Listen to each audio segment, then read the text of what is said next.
Merci Cécile, merci Gildas. Le gamin au vélo, ils sont là avec nous, avec nous Cécile de France. Bonjour Cécile de Bonjour. France. Le jeune comédien Thomas Doré qui est là également. Bonjour Thomas, bienvenue. Attention, il faudra mettre le micro près de ta bouche. Et voilà, c'est un petit apprentissage, c'est quand même avec les frères Dardenne. Alors ils sont là avec nous, Luc et Jean-Pierre Dardenne, deux frères, deux palmes d'or déjà à Cannes et une nouvelle fois en compétition officielle. Une nouvelle fois aussi un film qui nous parle de l'enfance. J'aimerais savoir quel est le point précis de départ de ce film.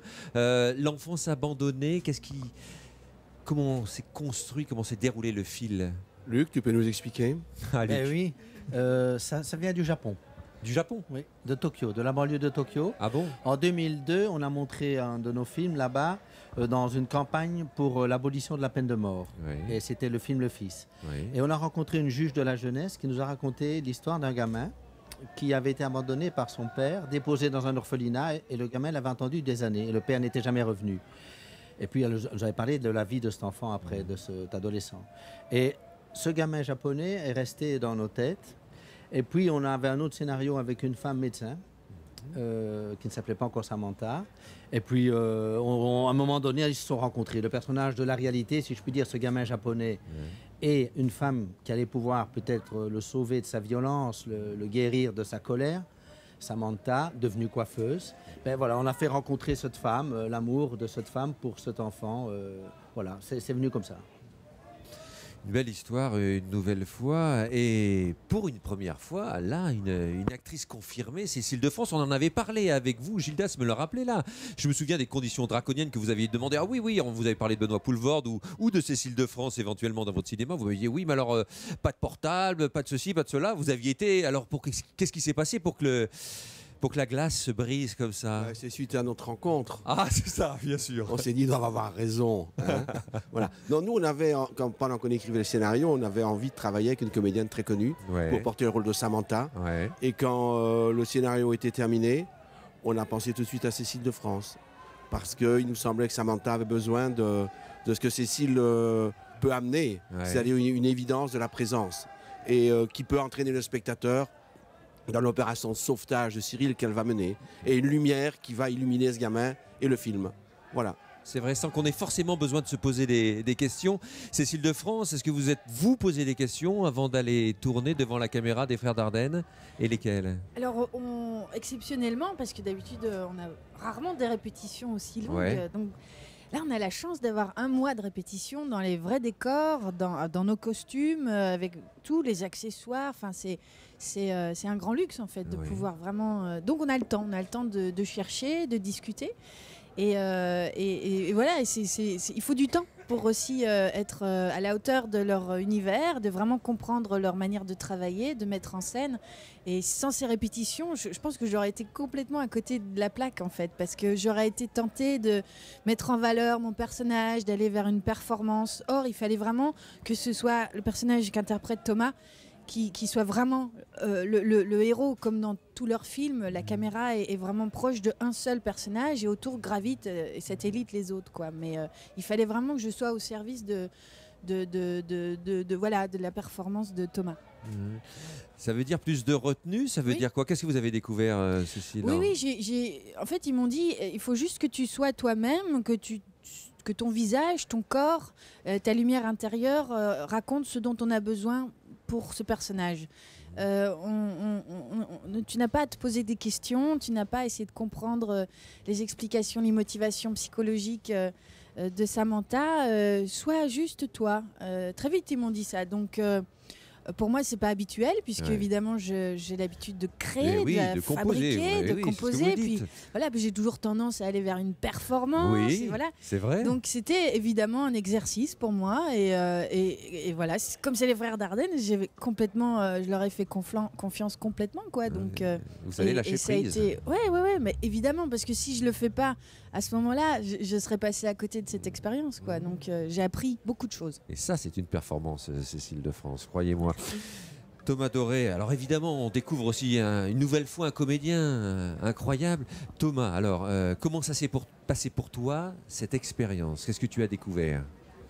J'ai découvert le cinéma sous une autre forme, la forme jouée, quoi. Ouais. Parce que j'ai eu la chance de pouvoir tourner le film, et surtout en rôle principal. Donc j'ai vraiment découvert le cinéma sous un autre angle, en fait. Et bah, c'était très bien. Ouais. Qu'est-ce qu'on t'a fait faire? Comment on t'a préparé? Est-ce qu'on t'a fait répéter? Qu'est-ce qui s'est passé? Bah, on m'a fait répéter un peu plus que Cécile, parce que j'avais un peu plus de scènes. Et mais c'était pas trop dur non plus, pour pas. Mais C'est-à-dire pas trop dur. Bah, C'était quand même un peu dur ou pas trop dur? Il a bien bossé, quoi. Ouais, ah bah oui. Vraiment. mais c'était pas trop facile non plus. Ouais, pas trop dur, pas trop facile non plus. Mais qu'est-ce qu'ils t'ont fait? Ils sont méchants tous les deux ou pas? Non, jamais. Hein. On l'a frappé, oui. Pour qu'il travaille tous les jours d'arrache-pied. Non, il a été formidable. Pourquoi Et lui? Pourquoi lui? Parce qu'il a été le meilleur des 140 que nous avons vus. Ouais. Et en quoi est-ce qu'il était le meilleur pour nous? C'est que la première petite scène qu'on a faite au casting, c'était le coup de fil qu'il donne à son père qui n'est pas là, qui ne répond Ouais. pas. Et lui, dans son regard, dans la tension qu'il y avait dans son visage, il faisait exister la personne là qui ne venait pas au bout du film. Et on s'est dit, il y a quelque chose chez lui qui est particulier, qu'on n'a retrouvé chez aucun autre. Et il est revenu 2 fois après pour quand même faire des scènes un peu plus longues et travailler. Et il a été formidable chaque fois. Et il a, je sais pas, il a quelque chose. Ah, il a voilà, la quelque caméra, comme on dit, la caméra l'aime. Il a quelque chose il y a une tension chez lui, il y a une concentration. Et je crois aussi que le fait qu'il est karatéka l'a aidé. Il est karatéka depuis l'âge de quel âge, Thomas? 6 ans. Depuis l'âge de Attention, 6 ans. tiens ton micro Ton près de micro. ta bouche. 6 ans. Depuis l'âge de 6 ans. Depuis l'âge de 6 ans, tu fais du karaté? Voilà. Oui. Ah oui, ça Il va est plaire à ceinture Thierry marron. Frémaux qui a fait Ceinture beaucoup marron. de judo, lui. Ceinture marron. Et ça t'a aidé pourquoi ça? C'est parce que c'est une habitude de concentration, une discipline de travail? Bah, un peu des deux. Je me souviens qu'avant que je fasse du karaté, j'étais vraiment speedée. Je ne savais pas, par exemple à l'école, je ne savais pas m'asseoir pour écrire. Et après j'ai commencé le karaté, qui était un sport assez strict. Il faut connaître certaines techniques et tout ça et contrôler. Et il y avait une discipline et une maîtrise de soi à avoir au karaté que j'ai réussi à avoir. Tu m'impressionnes par la qualité de tes réponses, par ta manière de parler. Et le physiquement aussi, Ah ouais. ça a servi parce que c'est très physique. Oui, C'est marrant oui, parce il y que a des scènes de- quand je le dis, les gens, parce qu'en fait c'est complètement intégré dans l'histoire, mais on avait des vraies scènes de cascade, de bagarre. Ah c'est oui. très, on en a beaucoup il y a si des on les scènes qui met sont côte à presque côte. violentes même. Donc voilà, donc physiquement c'était très dense pour nous. Cécile nous disait qu'il a fallu qu'elle soit plus elle-même. Est-ce que toi, ce personnage que tu as incarné te ressemble? Est-ce qu'il y a une part de toi dans Cyril, je crois, hein, c'est le prénom de ce garçon? Ben, il y a certains mouvements que je fais d'habitude qui sont dedans, mais sinon je ne suis pas aussi caractériel. Ben, j'espère. Il est terriblement lumineux. C'est extraordinaire. Est-ce que vous avez pensé en le rencontrant, tiens, on va tourner en été, on va changer, est-ce que je sais pas, comment c'est venu aussi, la lumière est plus éclatante, j'ai envie de dire, dans ce film-là, non? C'est la première fois qu'on tourne en été, mais ça, Ah. pendant l'écriture du scénario, on l'avait déjà décidé, puisqu'il y a des scènes qui ne peuvent tenir qu'en été. Ouais. Par exemple, la scène du pique-nique. Oui. En hiver, c'est une espèce d'exercice de masochisme. Hein. Mmh. Et il nous semblait que l'histoire avait besoin de la lumière de l'été, et même si on n'est jamais sûr de la lumière de l'été en Belgique, nous avons été bénis des dieux, puisqu'il a quand même fait bon, il y a eu du soleil. Oui, il y a du soleil. Donc pas tous les jours, mais quand même Ouais. très très souvent. Ouais. Hein, donc, il nous semblait que le film avait besoin de cette lumière, que la chaleur, la lumière qu'apporte Samantha à l'histoire de ce film, eh bien, elle devait aussi exister venant du soleil. Et ça ne pouvait que renforcer le fait que Samantha voulait sauver Cyril. Dans cette lumière, ça donnait plus de force à ce qu'elle pouvait faire. Et puis, c'était bien aussi de voir que la nature autour d'eux est là. Contrairement à ce qu'on pense en Belgique, les arbres portent aussi des feuilles. Mais non, mais vous savez, en dehors des oui, c'est vrai des qu'il y a raisons la cité, dramaturgiques, et il y a- voilà. et il y a le bois, Voilà, il y a voilà. effectivement, il y a des feuilles. Il nous semblait qu'il y avait besoin de ça pour le film. Oui, je comprends. Jean-Pierre et Luc nous parlent de lumière. Est-ce qu'on est un peu, quand on sort d'un film des Frères Dardenne, est-ce qu'il y a une lumière différente, justement ils sont lumineux tous les deux un petit peu. On est hein. fatigué, hein. On est fatigué. C'est C'est une vraie discipline. Non, alors, mais parce qu'il me vraiment, l'avait parce dit, que- moi, il me l'avait annoncé avant. Attention, il y a une exigence, Ouais. pas de ceci, pas de cela. Ah ouais. Il m'avait parlé d'un travail quasi monastique, hein. C'est-à-dire qu'on Oui, rentre oui. dans leur monde. Oui, oui, vraiment. Et en même temps, c'est l'amour de la recherche. Donc, D'accord. c'est un luxe incroyable. C'est-à-dire qu'il s'offre le temps. Et le temps, c'est l'argent. Donc, il s'offre le temps voilà, de vraiment de pouvoir chercher dans toutes les directions possibles. Ouais. Et c'est aussi assez touchant de les voir des fois douter d'eux-mêmes, de pas savoir, de dire. C'est rare quand même un réalisateur qui peut dire ah ben là, je sais pas. Et toi, tu sais? Non, je sais pas.